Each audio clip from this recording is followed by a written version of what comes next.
சென்னை மதுரவாயல் பகுதியில் கூவம் நதியில் அமைக்கப்படும் பறக்கும் சாலை திட்டப்பணியை நிறைவு செய்ய பொதுமக்கள் கோரிக்கை வைத்துள்ளனர். இதனைத் தொடர்ந்து அந்த பகுதியில் கள ஆய்வில் ஈடுபட்ட நமது செய்தியாளர் கார்த்திக் வழங்கிய கூடுதல் தகவல்களை தற்போது பார்க்கலாம்.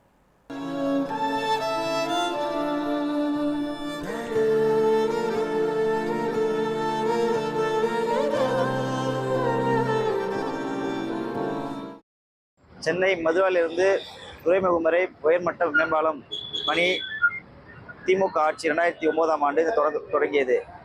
தொடர்ந்து கூவம் ஆற்று வழியாக இந்த மேம்பாலம் பணிகள் நடைபெற்று வரும் என்று தெரிவித்த நிலையில் தற்போது 2021 திமுக ஆட்சி வெற்றி பெற்றது. மீண்டும் இந்த பணியை பறக்கும் சாலையாக நடைபெறும் என்று திமுக ஆட்சி தெரிவித்த நிலையில் தற்போது இந்த பணி நடைபெற்றது. ஆனால் இந்த பணியானது மெதுவாக நடைபெறுவதால் உடனடியாக மேம்பாலத்தை சரி செய்ய வேண்டும் என்று கோரிக்கை வைத்துள்ளனர். ஆனால் திமுக ஆட்சி 2027ஆம் ஆண்டு இந்த பணியை நடைபெறும் என்று தெரிவித்த நிலையில் முதல் கட்ட மேம்பாலத்தின் பொழுது வெறும் கனரக வாகனம் மட்டும் செல்லும் என்று தெரிவித்த நிலையில் தற்போது கார், பஸ் மற்றும் இருசக்கர வாகனம் செல்லும் என்று தெரிவித்த நிலையில் உடனடியாக இந்த பணியை நிறைவேற்ற வேண்டும் என்று பொதுமக்கள் கோரிக்கை வைத்துள்ளனர். நியூஸ் 7 தமிழிலிருந்து மதுராவாயல் செய்தியாளர் கார்த்திக்.